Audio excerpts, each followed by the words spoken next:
태풍이 전국을 강타했습니다.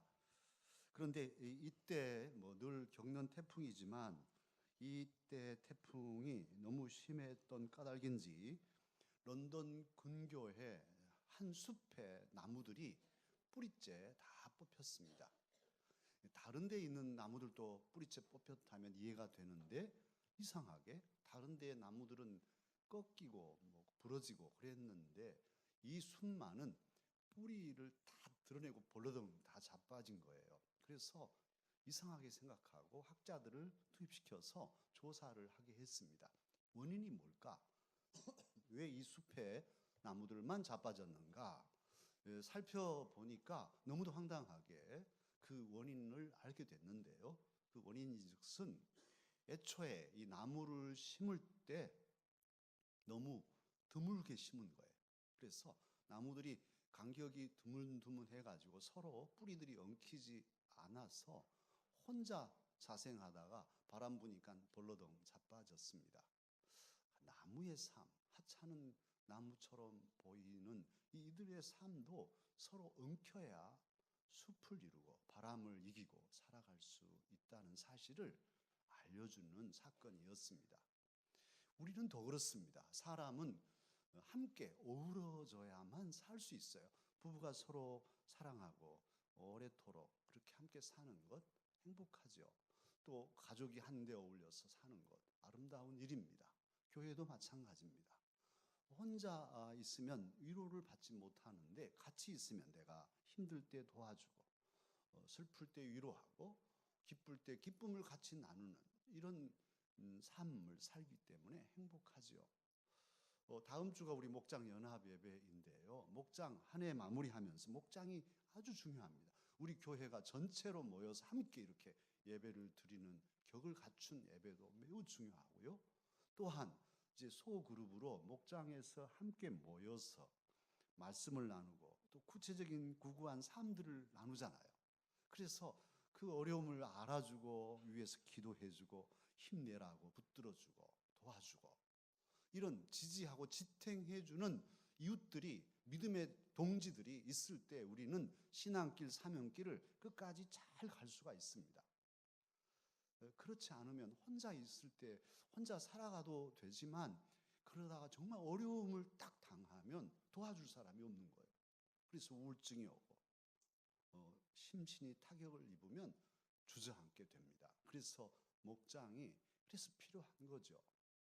그런데 이런 서로 지지해주는 성도들의 지지함, 지탱해줌 정말 그래서 하나 되는 사귐을 우리가 지향하며 나아갑니다만 더욱더욱 우리의 삶을 강하게 붙들어 주시는 분이 계셔요. 우리가 쓰러질 때 우리를 일으켜 주시고 우리를 지지해 주시는, 받쳐 주시는 그 분이 계십니다. 그분이 바로 예수 그리스도이십니다. 오늘 이사야 선지는 그분 예수 그리스도께서 오실 예언을 오시기 700여 년 전에 예언하고 있습니다. 오늘 본문이 그 예언입니다. 그러면 예수님이 오신다고 그분이 오셔서 우리를 붙들어주고 새로운 세계를 열어주실 것이라고 예언하는 이 예언할 때의 상황, 그 시대의 상황은 어떤 상황이었을까요? 그 시대는 북쪽에서 강력한 제국, 세계에서도 가장 잔인한 민족으로 일컬어지는 아수르인들이 이제 제국을 이루어서 여러 나라를 정복하고 내려오고 있었습니다. 물론 밑에는 애굽이라는 또 다른 제국이 버티고 위로 치달아 올라오고 하고 있었고 또 신흥 바벨론이 이제 또 발흥하고 있었던 이런 힘이 충돌하는 이런 시대였습니다. 제국주의를 우리나라도 겪었습니다만은 이 힘을 가진 제국주의의 그 정신이 무엇이냐 하면 폭력과 힘을 가지고 총과 칼로 상대방을 제압하고 어떻게 하셨는지 굴복시켜서 우리의 이익을, 우리 집단의 유익을 취하겠다는 것이죠.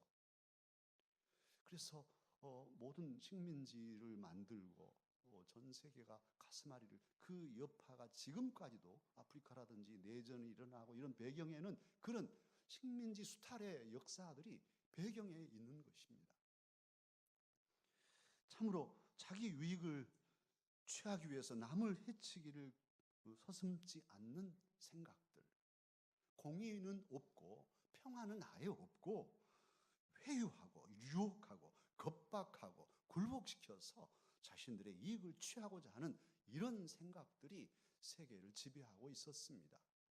그런데 오늘날은 어떤가요? 오늘 지금 저와 여러분이 살아가는 2016년 21세기 이 개화된 세상에서도 세계 흐름은 또다시 뒷걸음질을 치고 있습니다. 한때는 글로벌 세계화 아주 막 이슈가 되었죠. 그런데 어느새 다 점점 사라지고 없어요. 그리고 영국은 지난번에 EU를 탈퇴하겠다고 국민투표에 붙여서 탈퇴 가결이 됐습니다. 수순을 밟아가고 있습니다. EU가 해체됩니다. 그리고 정말 대통령에 나온다니까 코미디라고 생각했던 트럼프가 공화당 대통령 후보가 되더니만 대통령에 당선됐습니다. 트럼프 효과가 지금 전 세계를 흔들고 있습니다. 트럼프는 대통령 되면 이민자들 다 추방시킨다고 했습니다. 아주 이민자들이 또 불법 이민자들은 지금 벌벌 떨고 있습니다. 그리고 멕시코 쪽의 국경을 담을 싸가지고 막아버리겠다. 아무도 못 오게. 그리고 다 나가라 이거죠. 지금 그 효과로 뉴스에서도 봤습니다만 백인이 유색인종들한테 너희 나라를 가라. 막 뉴스에 찍고 있는데 그렇게 당당하게 말하는 걸 여러분도 아마 보셨을 거예요. 이런 일들은 지금 세계가 지금 어디로 가냐 하면 다 세계화, 마음 열고 가난한 사람도 가난한 나라도 같이 돕고 함께 살아요. 이게 아니라 너희들은 굶어 죽어도 우리는 안 돼. 오지 마. 너희들 차라리 바다에 빠져 죽어도 너 올 수 없어. 우리나라 우리라도 살아야 돼. 지금 이런 주의이거든요. 고립주의가 폐쇄주의, 배타주의가 이제 세계를 지배하고 있습니다. 점점 그렇게 갑니다. 함께 하지 않고 나누지 않고 너를 몰아내고 너를 짓밟고라도 나와 우리 집단, 우리나라가 살겠다는 생각들이 지금 팽배해져 가고 있습니다. 미국 같은 경우는 그래서 미국의 지성인들이 탄식합니다. 우리나라가 우리의 의식들이 이 정도밖에 안 됐는가? 그동안 우리가 그렇게 세계화를 부르짖고 많은 사람들과 함께 끌어안고 가고자 했었는데 이 생각들이 다 이제 그렇게 돼서 트럼프가 대통령 되고서는 자괴감에 빠져 있습니다. 우리나라는 어떻습니까? 대한민국은 어떻습니까? 우리는 아예 교육부터 치열한 경쟁으로 내몹니다. 그렇게 순수하고 해맑은 우리 어린 자녀들을 잘해, 더 잘해, 90점, 뭐야 90점이, 95점, 95점이 뭐냐, 100점 맞아야지, 1등 해야지 막 몰아붙이니 이 녀석들이 견디지를 못합니다. 심정들이 다 상해 있습니다. 나중에 이제 이게 결국은 경쟁심이 높은 자리에 올라가면 거기서도 치달리는 것으로만 협력하지 못하고 독불장군이 되고 자기들 집단 3인방만 문고리 3인방만 되고 이렇게 되는 이유가 저변에 어려서부터 길러지는 것이죠. 행복이란 것은 함께 어우러져서 서로 나누고 서로 도움받고 손 내밀고 그렇게 함께 살아가는 데서 얻어지는 거잖아요. 그런데 그게 없이 그냥 많이만 벌기만 하면 되는 줄 알고 가장들 막 내몰아서 퇴근도 없이 계속 회사 돌려서 돈 벌어서 그래서 행복하냔 말이에요. 잘 살게는 됐지만 자가용도 굴리고 좋은 집에서 살지만 행복은 없는. 행복을 어디서 살까요? 돈 주고 살까요? 뭔가 잘못된 이게 아닌데 하면서도 다 달리니까 같이 막 가고 있는 현실, 이게 우리 대한민국의 현실입니다. 사랑하는 강서 가족 여러분, 옛날 아수르 시대에도 이사야 시대에도 그랬지만 지금도 그런 전철을 반복하고 있어요. 개인적으로, 우리 가정으로, 그리고 이 나라로, 교회로 아수르라는 강한 힘의 세력이, 힘의 완력의 어떤 세력들이 그것을 주로 하는 힘이 정의라고 부르짖는 이런 세력들이 우리를 공격하고 우리를 쓰러뜨리려 하고 있습니다. 동화에 빨간 모자 소녀 이야기가 있죠. 엄마랑 사는 이 빨간 모자. 할머니가 숲속에 계신데 할머니한테 음식을 좀 갖다 주라고 엄마가 말씀하셔서 가지고 할머니한테 가죠. 가는데 가다가 늑대를 만납니다. 근데 이 늑대는 이 어린 소녀만 잡아먹으면 너무 작으니까 할머니까지 다 잡아먹으려고 아주 간교하게 그렇게 상냥하게 어린 소녀를 이렇게 말로 가모니솔로 마음을 안정시키면서 정보를 빼내가지고 결국 할머니 먼저 잡아먹고 빨간 모자 소녀도 잡아먹고 말아요. 다행히 이 얘기는 거기서 끝나지 않고 이제 이 늑대가 코 골고 있는데 사냥꾼이 가서 그 배를 갈라가지고 빨간 모자 소녀랑 할머니랑 살려냈대요. 안심하세요. 또 집에 가서 걱정하시고 계실까 봐. 그런데 늑대 같은 아주 간교한 사람들이 우리 주변에 있어요. 우리 그리스도인들이 신앙을 지켜 살기가 어렵도록. 그리고 아까 우리 장로님도 말씀하셨지만 어떤 조직 안에 들어가서 의롭게 바르게 그리스도인으로서 양심을 지키고 살기가 힘들도록 우리 주변에 조여오고 회유하고 겁박하고 짓누르는 이런 세력들이 아수르의 세력들이 우리 주변에 있습니다.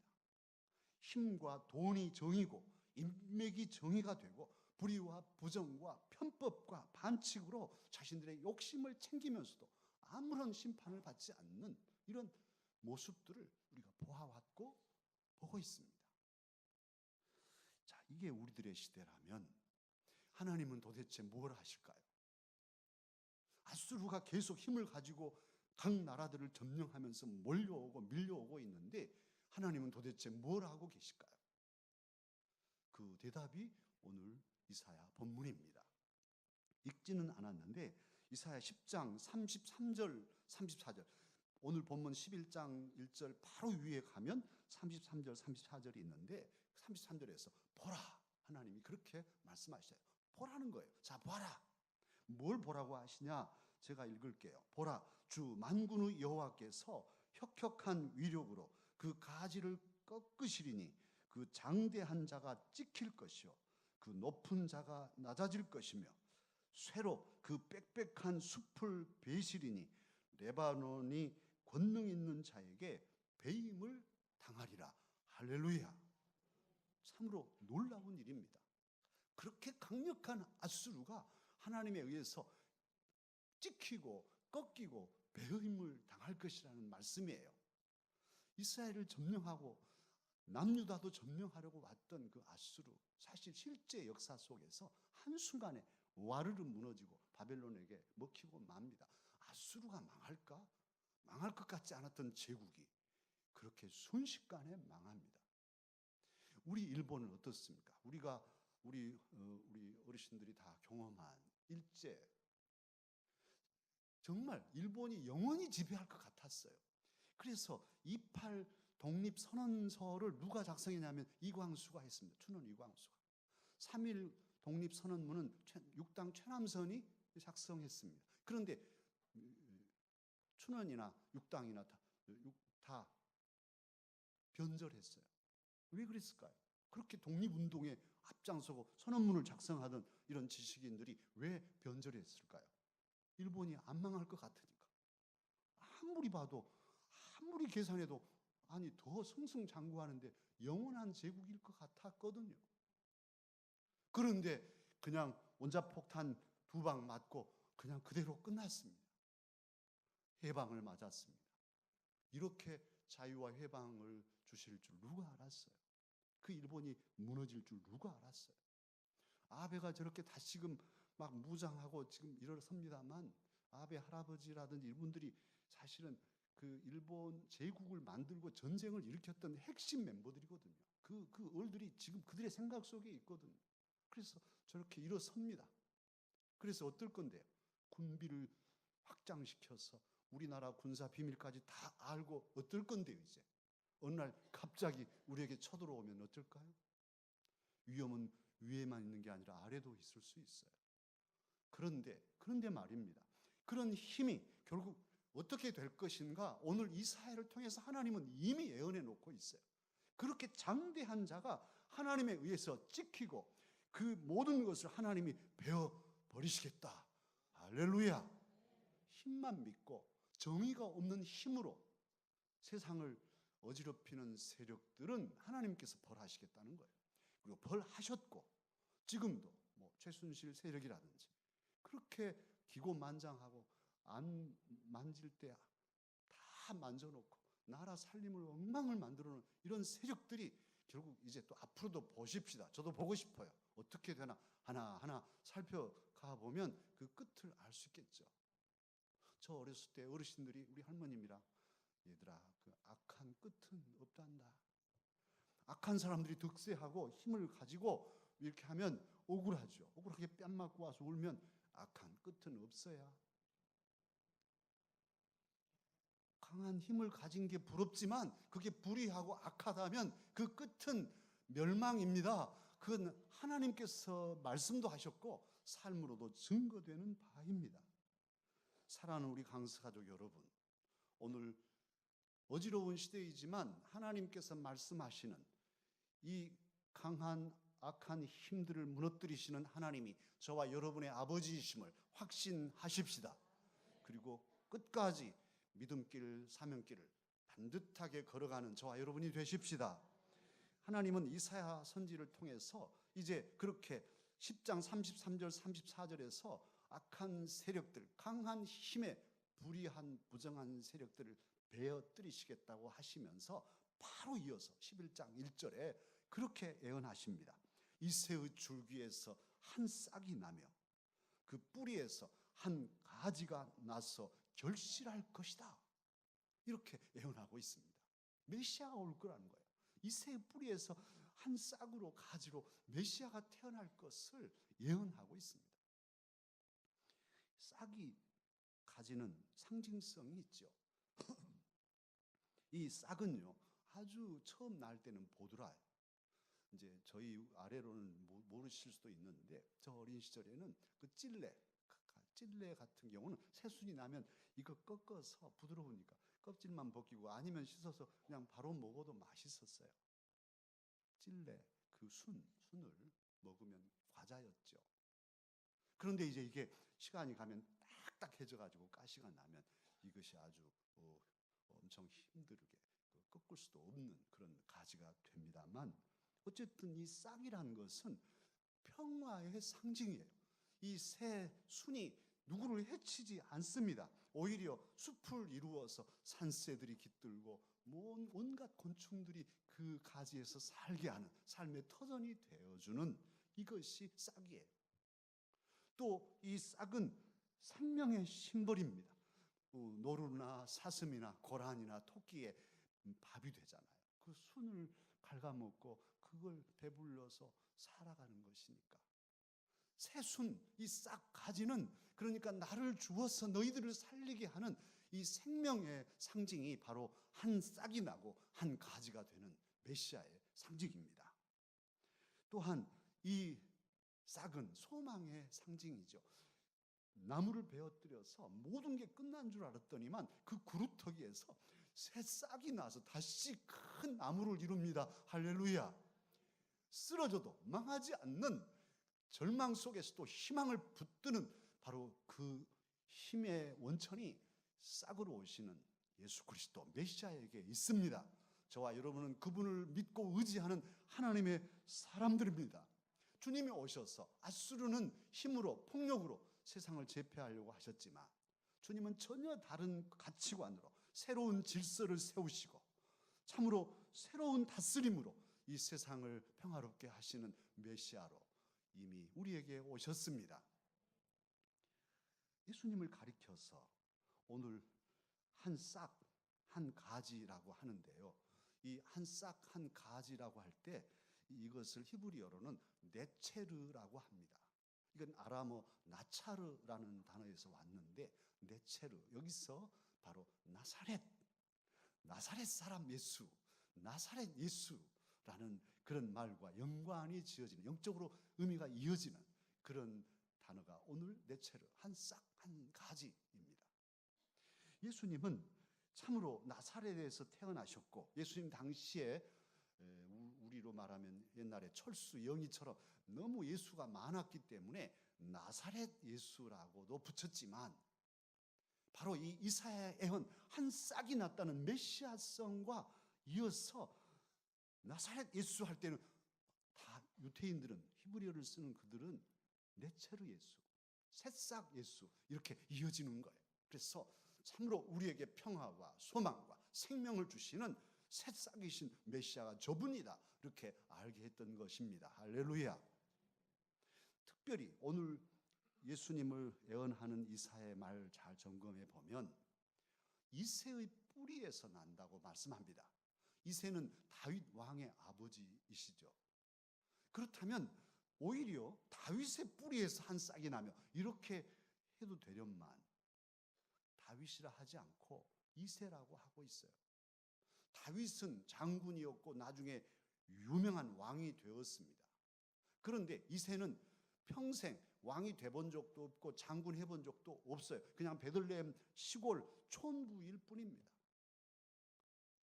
그런데 하나님의 예언은 바로 이 촌부 이새의 뿌리에서 새로운 싹이, 메시아의 싹이 여기서 난다고 말씀하고 있어요.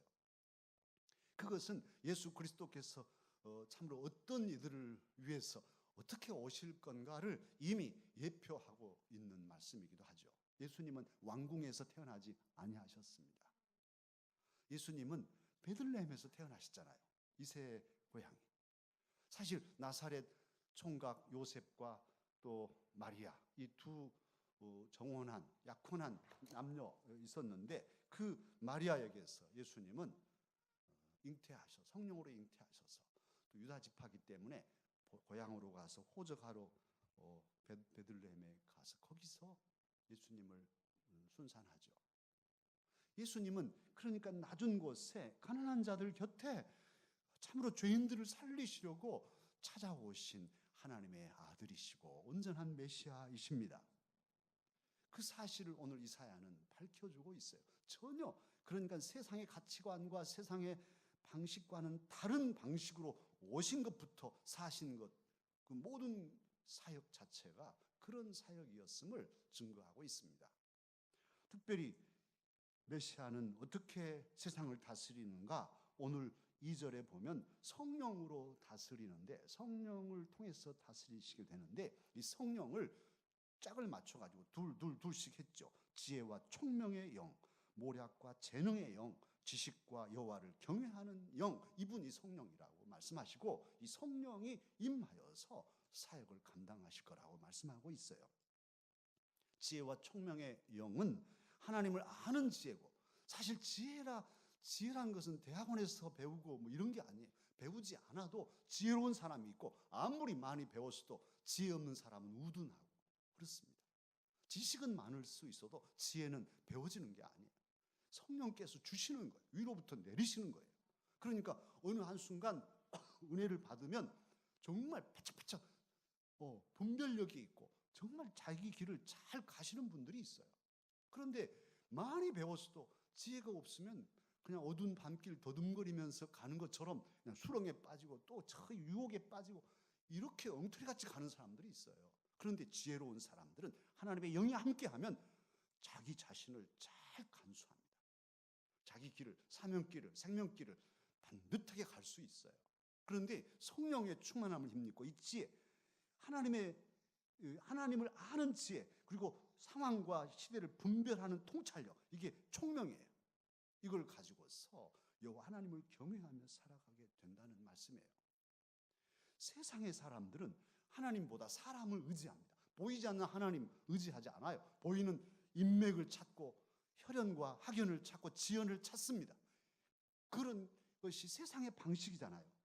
또 하나님보다 돈을 더 사랑합니다. 돈도 스펙이라 합니다. 뭐 부모 잘 만난 것도 스펙이지. 돈 있어 너희들? 이렇게 큰 소리 쳤잖아요. 돈 없는 우리들은 어쩌라고요? 그런데 이게 대부분 사람들의 생각이에요. 돈이 있으면 다 된다. 하는 생각들을 가지고 있어요. 그리고 또한 하나님보다 세상에 여러 가지 쾌락거리들이 많으니까 이것을 즐기는 것이지요. 이사야 시대도 여전히 마찬가지.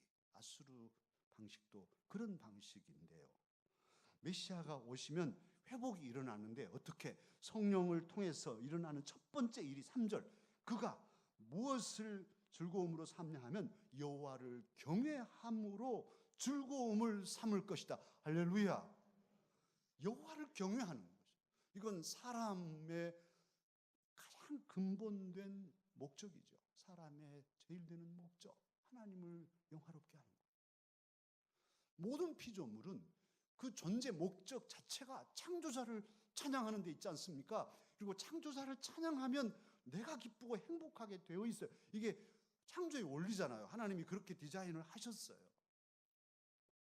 그래서 그렇게 하나님을 찬양하며 살게 했는데 타락하고 사람을 의지하고 우상을 숭배하고 돈을 사랑하고 세상 것에 취해서 세상 쾌락에 주색 잡기에 몰두하고 다 망가져서 나중에 피폐하게 될 것 뻔히 보이는데도 그렇게 젖어서 삽니다.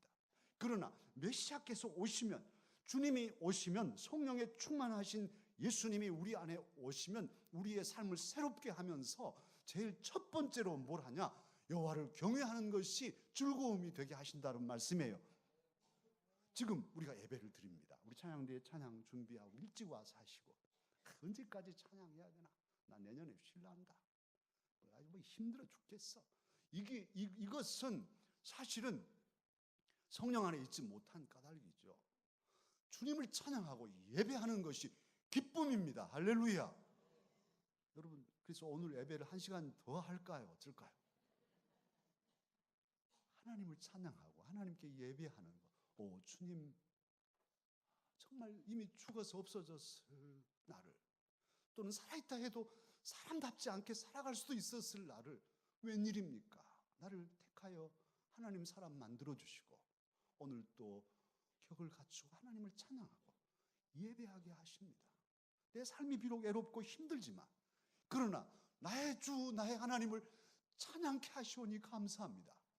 이런 찬양과 그 예배의 그 기쁨이 저와 여러분에게 있기를 주님은 원하셔요. 그렇게 우리가 하나님을 찬양할 때 세상이 알지 못하는 평안과 기쁨을 주님이 우리에게 주시는 것이죠.